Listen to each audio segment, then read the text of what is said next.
तो गुरुदेव इसमें बता रहे हैं, साधना के आधार पर दैवी कृपावश आध्यात्मिक जागरण हो सकता है, जो यह दर्शाता है कि हम किन ऊंचाइयों तक पहुंच सकते हैं, लेकिन किन गहराइयों तक गिर सकते हैं या नहीं। इसका निर्धारण चित्त में जड़ जमाए संस्कार करते हैं, जो चित्त वृत्तियों के रूप में जीवन एवं व्यवहार को हर पल परिभाषित करते रहते हैं। इनको रूपांतरित किए बिना जीवन कब आध्यात्मिक पतन की स्थिति में आ जाए कह नहीं सकते। इसीलिए जीवन साधना एक महत्वपूर्ण कार्य है, जिसके माध्यम से चित्त के परिष्कार का कार्य सिद्ध किया जाता है। इसमें किसी प्रकार का प्रमाद या लापरवाही घातक सिद्ध हो सकती है और इसीलिए इसमें सतत संलग्न रहना पड़ता है। जीवन के अनुभव व कर्म रेखाएं चित्त में संस्कारों के रूप में संचित होती हैं, जो वृत्तियों के रूप में अपना परिचय देती हैं। इनका पता तभी चलता है जब ये क्रियाओं के रूप में प्रत्यक्ष होती हैं, अन्यथा ये सभी अवचेतन में इतनी गहरी दबी रहती हैं कि इनका एहसास भी नहीं हो पाता। यहाँ तक कि जब वे अवचेतन के सतह पर उभर कर आती हैं, तब भी इनका पता नहीं चलता। यह कुछ ऐसा है जैसे किसी सरोवर में जब बुलबुला तल से उठता है तो वह बाहर से नहीं दिखता, यहाँ तक कि सतह के समीप पहुंचने पर भी इसका आभास नहीं हो पाता, जब तक कि यह सतह पर फूट नहीं पड़ता और लहर के रूप में नहीं दिखता। हम इसको लहर बनने से रोक सकते थे यदि हमें इसके उद्गम का पता चलता। इसी तरह से चित्त में संस्कारों के बीज रूप में बोध के साथ इनका परिमार्जन करते हुए निग्रह संभव होता है। मनोविज्ञान इनके स्वरूप को अचेतन में विद्यमान मानता है, हालांकि इसके रूपांतरण को लेकर इसकी समझ स्पष्ट नहीं, जबकि भारतीय आध्यात्म विज्ञान इन पर गहन अंतर्दृष्टि लिए हुए है एवं इनके रूपांतरण की स्पष्ट राह सुझाता है। इनके अनुसार मन एक झील की तरह है, जिससे लहरें उठती रहती हैं, जैसे आंखें बाहरी दृश्य को देखने की उत्प्रेरक हैं, जो दृश्य को मन तक ले जाती हैं। इनके साथ चित्त में एक लहर उत्पन्न होती है, जो एक विचार, भाव और इच्छा के रूप में उत्पन्न होती है। जब यह लहर मस्तिष्क से उभरती है तो उसे विचार कहते हैं, जब यह हृदय से उभरती है तो इसे भाव कहते हैं, और जब यह मस्तिष्क और हृदय दोनों में से एक समान उठती है तो इसे इच्छा कहते हैं, जो क्रिया के रूप में परिणत होती है। इन लहरों के साथ आत्मा स्वयं को जब जोड़कर देखती है, तब उसके अनुसार वह अपना स्वरूप निर्धारित करती है। इन लहरों में से कुछ मन के उच्च धरातल से उद्भूत होती हैं, जो तो कुछ निम्न धरातल से। निम्न स्तर से उभरने वाली तरंगे संकट पैदा करती हैं। महर्षि पतंजलि के अनुसार अनात्म तत्वों से जब आत्म तत्व स्वयं को जोड़कर देखता है, तो वह एक तरह से हवा में महल बनाकर भ्रांति के स्वर्ग में वास कर रहा होता है, जिस कारण आत्मा अहंकार, राग, द्वेष, विषय भोग के संसार में लिप्त रहती है। यह बाहर से कितना भी सुंदर एवं सुखकर क्यों ना हो, लेकिन अपने वास्तविक स्वरूप से दूर होता है। यह भ्रांति ही जीवन के अधूरेपन और दुख का मूल कारण है, जिसका परिमार्जन आवश्यक हो जाता है। इसके लिए हमें अपने दृष्टिकोण में आमूल चूल परिवर्तन करना पड़ता है। आधुनिक मनोवैज्ञानिक मन की वृत्तियों व आदतों को उच्च स्तरीय दिशा देने के लिए उदात्तीकरण या सब्लिमेशन की बात करते हैं। वह इसे व्यक्ति के सामाजिकरण से जोड़कर देखते हैं, जिसके आधार पर पाश्चात्य मनोवैज्ञानिक एक सीमा तक ही चित्त का परिष्कार संभव मानते हैं। भारतीय चिंतन का इसको लेकर एक विशिष्ट दर्शन है।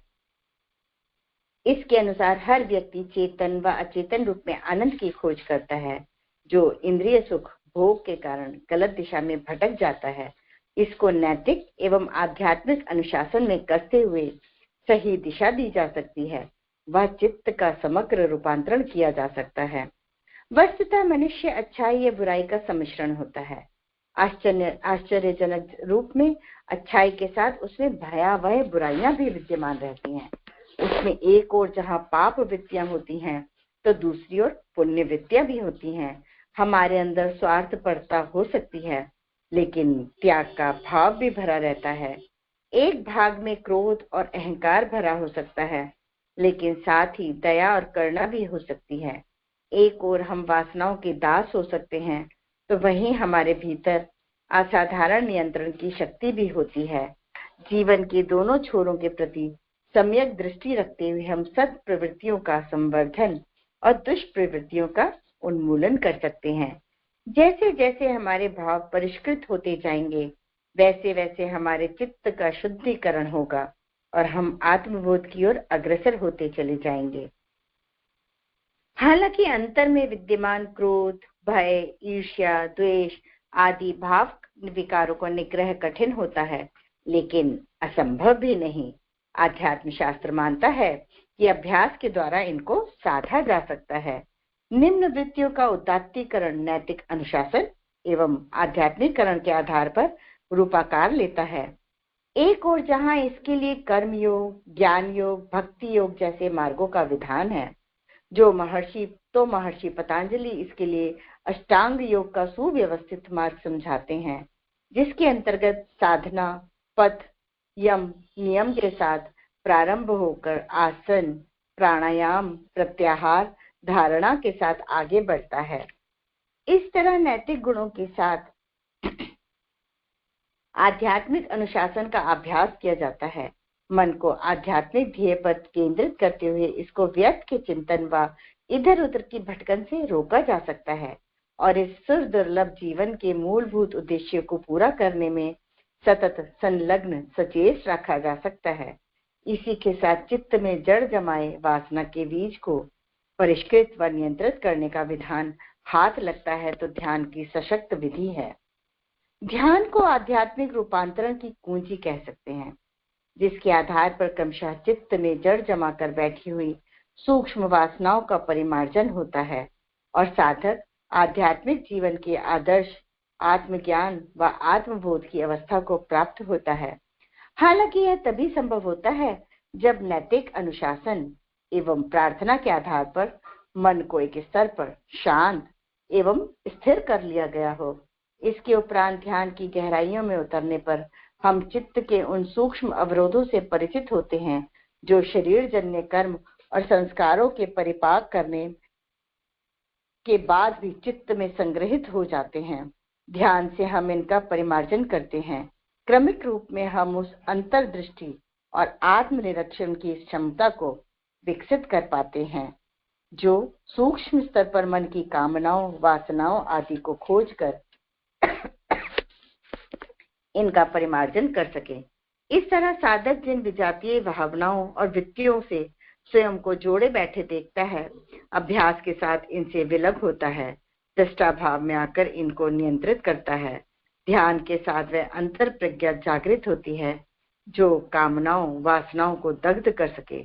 इसके साथ क्रमिक रूप में आत्मा अपने सनातन गौरव के साथ प्रकाशित होती है और व्यक्ति स्थायी सुख, शांति और आनंद के साथ साम्राज्य में प्रवेश कर जाता है। आगे गुरुदेव बताते हैं, प्रभु कृपा बिनु मिले नहीं संता। जगतपाल की उम्र मात्र 12 वर्ष की थी, तभी उसके माता पिता स्वर्ग सिधार गए। तब जगलाल के लिए जीवन निर्वाह करना बहुत ही कठिन हो गया। कुछ दिनों तक उसके रिश्तेदारों ने उसकी मदद की, पर अब वे भी उससे मुंह मोड़ने लगे। अनाथ जगलाल के लिए अब कोई सहारा, कोई आसरा नहीं बचा। यही कारण था अब वह बुरी संगत में पड़कर चोरी करना, जुआ खेलना, नशा करना आदि बुरी आदतों का शिकार हो गया। समय के साथ साथ जगलाल बड़ा हुआ, पर अभी तक वह अपनी बुरी आदतों से मुक्त नहीं हो पाया। कभी कभी उसे अपने किए हुए पर पश्चाताप भी होता था, पर उसकी बुरी आदतें उससे नहीं छूटती। एक बार उसने अब से मैं चोरी नहीं करूंगा, जुआ नहीं खेलूंगा, नशा नहीं करूंगा आदि विचार करके घर से बाहर ही नहीं निकला। 3 दिन हो गए, पर फिर भी वह भूखा प्यासा अपने घर में पड़ा रहा। तीसरी रात जब उसे असह्य भूख लगी तो वह घर से बाहर निकला। वह अमावस की अंधेरी रात थी, चारों ओर सन्नाटा ही सन्नाटा। रह रहकर कुत्तों के भौंकने की आवाजें रात्रि को और भी भयावह बना रही थी। जगलाल उस घनघोर रात्रि में किसी घर में चोरी करने को चला जा रहा था। पर भूख प्यास के कारण अब उसे दूर जाना उसके लिए संभव न था। अस्तु वह थोड़ी दूर पर दिखाई पड़ रही एक छोटी सी कुटिया की ओर चोरी करने की नियत से आगे बढ़ गया। वह कुटिया के अंदर दाखिल हुआ। उस कुटिया में उसे कोई कीमती चीज नहीं दिखाई दी। कहीं भगवा वस्त्र तो कहीं चिमटे, कहीं आसन तो कहीं माला। वह समझ गया कि इस घर में कोई बड़ी चीज तो हाथ लगने से रही, क्योंकि यह घर तो किसी साधु का जान पड़ता है। उसने फिर भी सोचा कि शायद कुछ खाने पीने की वस्तु मिल जाए तो अच्छा है, क्योंकि वो 3 दिन से भूखा था कि अभी भूख तो मिट जाएगी। यह सोचकर वह कुटिया में इधर उधर तलाश ही कर रहा था कि तभी कुटिया में एक संत आ गए। यह संत ब्रह्मदास थे, जो कुटिया के बाहर एक शिला पर ध्यान में मग्न बैठे थे और उस समय अपना ध्यान समाप्त कर कुटिया में रात्रि शयन हेतु आए थे। वे वर्षों की साधना से ब्रह्म ज्ञान की उपलब्धि प्राप्त कर पाए थे। वे मुक्त आत्मा थे। उनकी दृष्टि में यह सारा संसार ही ब्रह्म रूप था। हर जीव में ही उन्हें ब्रह्म का नूर दिखाई पड़ता था। उनका तप उनके चेहरे से, उनकी दृष्टि से बरस रहा था। संयोगवश जगलाल का सामना आज ऐसे ही मुक्त पुरुष, सिद्ध पुरुष से हो ही गया था। उन्हें देखते ही जगलाल घबरा गया, पर संत ब्रह्मदास उससे बड़े प्रेम से बोले, पुत्र, तुमने आधी रात में यहाँ आने का कष्ट कैसे किया? कहो, मैं तुम्हारी क्या सेवा कर सकता हूँ? जगलाल संत ब्रह्मदास की प्रेम भरी बातें सुनकर भाव विवल हो गया। संत ब्रह्मदास ने उसे बैठने को आसन दिया और बोले, पुत्र, लगता है तुम्हें बहुत जोरों की भूख लगी है। मैंने शाम को ही धूनी में कुछ शकरकंद डाल दिए थे, वे अब भुन गए होंगे। उन्हें मैं निकाल कर लाता हूँ। यदि तो शाम में आ गए होते तो हम दोनों मिलकर खा लेते। संत ब्रह्मदास धूनी से शकरकंदी निकाल लाए और उन्हें जगनलाल को खाने के लिए दे दी। एक लोटे में ठंडा और मीठा जल उन्होंने उसे दिया और उसके पास आकर बैठ गए। जगलाल को उन्हें खाकर बहुत तृप्ति मिली और पास में बैठे संत उसका हाल चाल पूछते ही रहे। उससे वे बड़ी प्रेम भरी बातें करते रहे, वैसे ही जैसे अपने बच्चे को खिलाते समय माँ उससे उसका हाल चाल जानने की बातें करती रहती है। संत ब्रह्मदास के प्रेम पूर्ण व्यवहार से जगलाल निहाल हो गया। उसका हृदय, उसका मन द्रवित हो उठा। वह सोचने लगा कि मेरे जैसे बुरे व्यक्ति के लिए भी इस संत के हृदय में कितना प्रेम है, और एक मैं हूँ जो कितना निकृष्ट और गया गुजरा जीवन बिता रहा हूँ। धिक्कार है ऐसी जिंदगी पर। उसे अपने किए पर घोर ग्लानि हुई। उसकी आंखों से आंसू का सैलाब उठ पड़ा। वह संत ब्रह्मदास के चरणों में लिपट कर फूट फूट कर रोने लगा। संत ब्रह्मदास ने उसे अपने हृदय से लगाया और उसने उनको अपनी सारी आपत्ति कहकर सुना दी। उसने उन्हें बताया कि वह कितना बुरा आदमी है। वह बोला, मैं तो आपकी कुटिया में चोरी करने आया था और आप मुझसे पुत्रवत स्नेह कर रहे हैं। मैं तो बहुत बड़ा पापी हूँ, मुझे माफ कर दीजिए। संत ब्रह्मदास ने अपने हाथों से उसके आंसू पोंछे और बोले, पुत्र, हर जीव ईश्वर का ही अंश है। तुम भी उसी ईश्वर के अंश हो। तुम में और हम में कोई भेद नहीं। प्रारब्धवश तुम बुरे कर्मों में संलग्न रहे। अपने पूर्व के कर्म संस्कारों के कारण तुम न चाहते हुए भी चोरी, नशा, हिंसा आदि बुरे कर्म करते रहे। पर अब तुम्हारे भीतर भी ज्ञान का सूरज उगने वाला है, जिसके प्रकाश में तुम अपने हृदय में विराजमान आत्म स्वरूप भगवान को अनुभव कर सकोगे। आज से तुम एक नए जीवन की शुरुआत करो। अब इतनी रात में तुम कहाँ जाओगे? मेरे पास एक चटाई है, इसे तुम ले लो और आराम से यहाँ सो जाओ। रात्रि में जगलाल के सपने में भगवान ने उसे दर्शन दिए और बोले, वत्स, मेरी कृपा से ही तुम्हें संत के दर्शन हुए हैं। तुम इन्हीं के चरणों में रहकर अपने दुर्भाग्य को सौभाग्य में बदल डालो। सुबह हुई। जगलाल ने संत को अपने स्वप्न के बारे में बताया। संत ब्रह्मदास तो भक्त वत्सल भगवान की लीला को बखूबी जानते थे। अस्तु वे जगलाल के स्वप्न की बातें सुनकर मुस्कुराए और बोले, बेटा, भगवान बड़े दयालु हैं, कृपालु हैं। उन्होंने गीता में यह स्पष्ट आश्वासन भी दिया है कि यदि कोई अतिशय दुराचारी भी अनन्य भाव से मेरा भक्त होकर मुझे भजता है तो वह साधु ही मानने योग्य है। जो सब कुछ त्याग कर सच्चे हृदय से मेरी शरण में आ जाता है, उसे मेरी शरण में अवश्य ही आश्रय प्राप्त होगा, इसमें कुछ भी संदेह नहीं है। उस दिन के बाद से जगलाल उनकी कुटिया में ही रहने लगा। संत ब्रह्मदास द्वारा निर्धारित आध्यात्मिक जीवन शैली अपनाने से उसका जीवन रूपांतरित होने लगा। साधना के प्रभाव से उसके संस्कार विकार नष्ट होते चले गए, मन निर्मल होने लगा, हृदय में भाव संवेदना का जागरण होने लगा। अंततः उसे जीवन के आखिरी पड़ाव पर आत्मबोध हुआ और इस प्रकार वह जगलाल से संत जगलाल बन गया। सचमुच प्रभु कृपा से यदि सच्चे संत मिल जाएं, तो व्यक्ति का जीवन निहाल होता ही होता है। ऐसे परम स्नेही संत भगवत कृपा से ही मिलते हैं, जैसा कि कहा गया है, प्रभु कृपा बिनु मिले ही नहीं परम स्नेही संत। आगे गुरुदेव बताते हैं ईश्वर प्राप्ति का मार्ग। गुरु नानक देव ज्ञान का अमृत लिए हमेशा भ्रमण किया करते थे। वे जहां भी जाते लोगों को ज्ञान का अमृत पिलाते, लोगों को बुराई छोड़कर ईश्वर भक्ति की प्रेरणा देते। एक बार भ्रमण करते हुए गुरु नानक देव बनारस की ओर चल पड़े। बनारस पहुंचकर उन्होंने गंगा स्नान किया, भजन पूजन किया, ध्यान किया। बनारस विद्वानों का गढ़ था। उन्हीं विद्वान पंडितों में से एक पंडित चतुरदास गंगा किनारे बैठे थे। सहसा उनका ध्यान, उनकी नजर ध्यान में बैठे गुरु नानक देव जी पर पड़ी। वे गुरु नानक देव जी के रूप में एक अजनबी साधु को देखकर बहुत हैरान हुए। फिर वे गुरु नानक देव के पास जाकर बोले, महात्मा, आप कैसे साधु हैं जिनके पास ना माला है, ना तुलसी की माला गले में डाली है और ना ही आपके पास शालिग्राम है।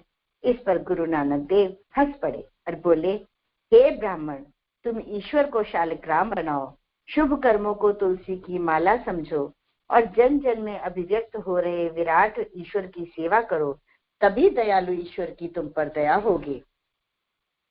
ब्राह्मण ने कहा, आप जो कहते हैं वह ठीक हो सकता है, पर काम, क्रोध, लोभ, मोह से परे मन पर कैसे विजय पाई जा सकती है? यदि उस पर विजय ना पाई जाए, तब जन जन में विराट ईश्वर को अभिव्यक्त होते हुए देखना और ईश्वर भाव से जीव की सेवा करना कहाँ संभव है? तब गुरु नानक देव जी बोले, अपने मन मंदिर में ईश्वर भक्ति की गुड़ाई करो, जुताई करो।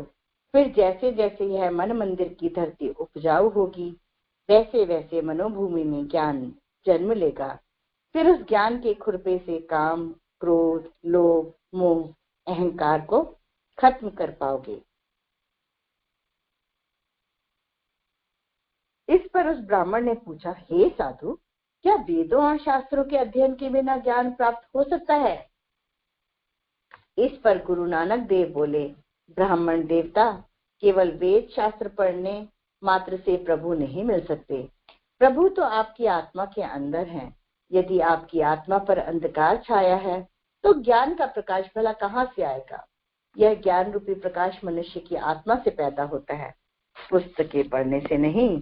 इसीलिए हाँ, शास्त्रों में जो कुछ लिखा है उसे अपने जीवन में जीने का, उतारने का अभ्यास अवश्य करना चाहिए, वरना शास्त्रों को पढ़ने का क्या लाभ? मनुष्य को इस संसार में आसक्त नहीं, निर्लिप्त रहना चाहिए। ब्राह्मण ने पूछा, पर संसार में निर्लिप्त कैसे रहा जा सकता है? गुरु नानक देव बोले, क्या आप नहीं जानते कि प्रफुल्लित वनस्पति में भी अग्नि होती है? धरती सागर से घिरी होती है, परंतु फिर भी धरती बह तो नहीं जाती। वह अपनों पर नदियों को, सागर को बहने देती है, पर स्वयं नहीं बहती, बल्कि उसके बहाव से निर्लिप्त रहती है। सूर्य और चंद्र एक ही आकाश में रहते हैं, परंतु दोनों के गुण अलग अलग हैं। इसीलिए मनुष्य आशा तृष्णा के बीच में रहता हुआ भी इससे निर्लिप्त रह सकता है। पंडित जी ने फिर प्रश्न किया, ब्रह्म ज्ञानी के क्या लक्षण हैं? तब गुरु नानक देव जी बोले, जो ईश्वर को सर्वव्यापी समझता है, चारों ओर से घेरने वाली माया को काट देता है, वह ब्रह्म ज्ञानी है। ब्रह्म ज्ञानी का यह भी लक्षण है कि वह सदा क्षमा रूपी धन का संग्रह करता है। फिर ईश्वर प्राप्ति कैसे हो? पंडित जी ने फिर एक प्रश्न कर दिया। तब गुरु नानक देव जी बोले, केवल एक ही मार्ग है और वह है ईश्वर प्रेम। जो ईश्वर से प्रेम करता है उसमें द्वेष भाव नहीं होता, वह सभी को एक समान समझता है। यह माया उसे नहीं मोहती। वह अपने आप में ही संतुष्ट रहता है। पंडित चतुरदास जी गुरु नानक देव की ज्ञान भरी बातें सुनकर बहुत प्रभावित हुए। उनके मन की सारी शंकाएं दूर हो गईं। वे गुरु नानक देव जी के शिष्य बन गए और उनसे ज्ञान प्राप्त करते रहे।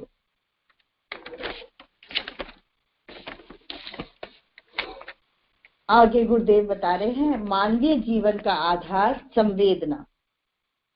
इसमें गुरुदेव बताते हैं संवेदना मनुष्य जीवन का आधार है। संवेदनहीन मनुष्य पशुवत होता है और संवेदनशीलता मनुष्य में देवत्व का अभिवर्धन करती है।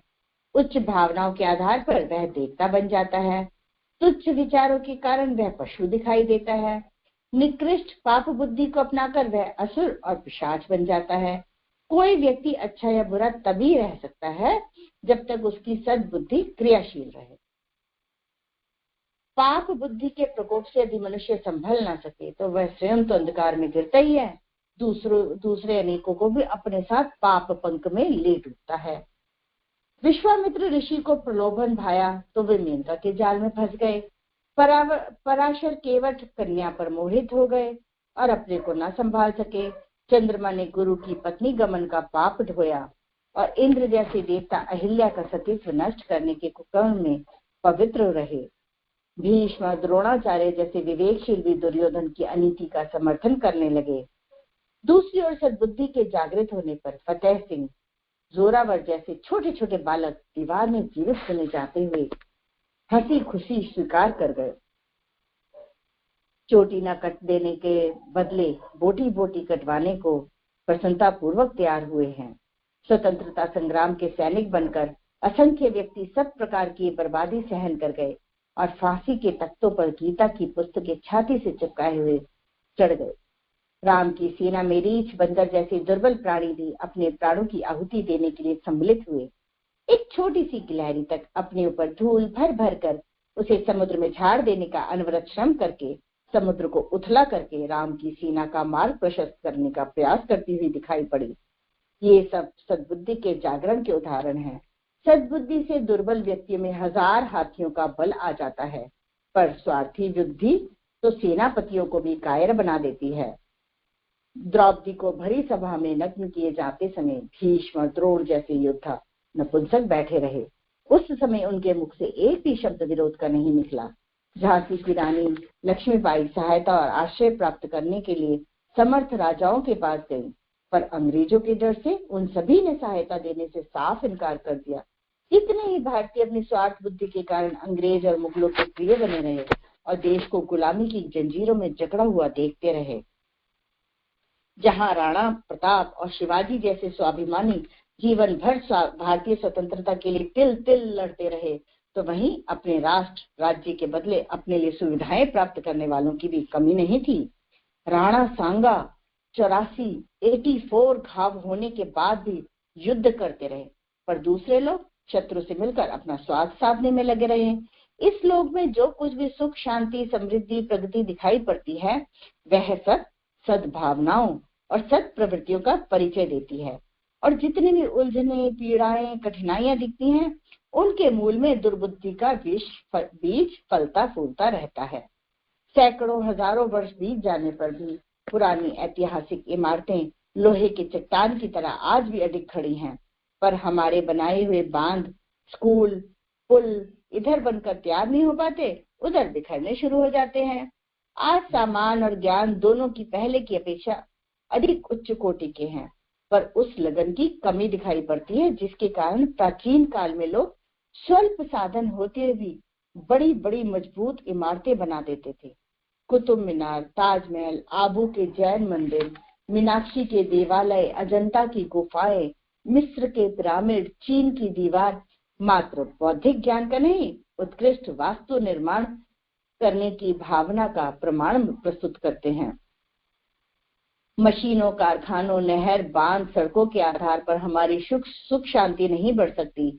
इनसे थोड़ी आमदनी बढ़ सकती है, पर उसी बड़ी आमदनी से अनर्थ ही पड़ने लगता है। जैसा कि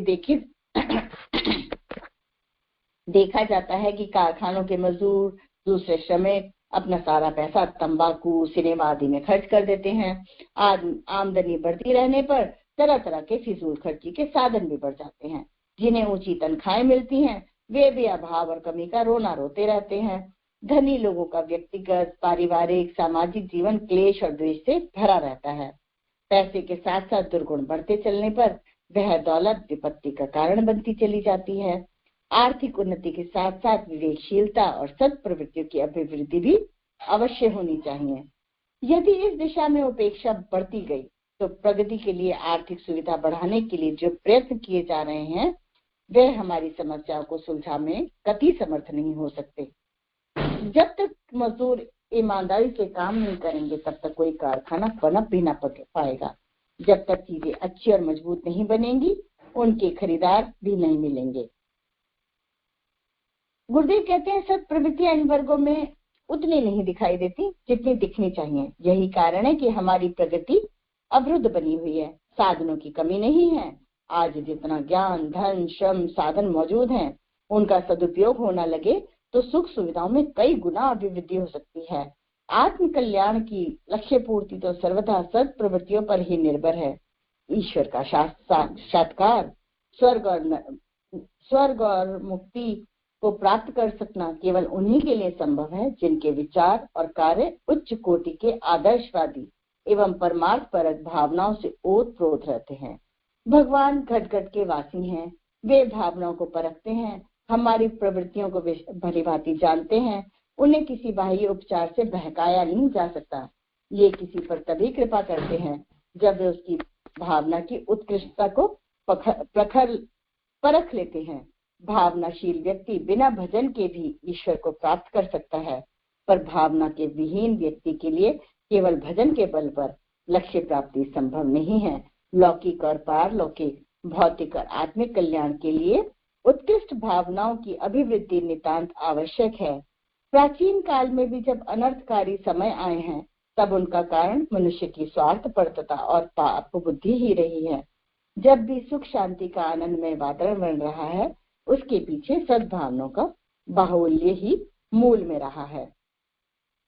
हमें वर्तमान दुर्दशा से ऊंचा उठने के लिए जनमानस में गहराई तक सद्बुद्धि की स्थापना करनी होगी। इसी आधार पर विश्वव्यापी सुख शांति का वातावरण बना पाना संभव होगा। संवेदना ही इसका एकमात्र आधार हो सकती है। आज के स्वाध्याय का समापन मैं यही करूंगी। आगे नीरू से रिक्वेस्ट करूंगी आहुतियों के साथ आज के स्वाध्याय को समापन करें। धन्यवाद।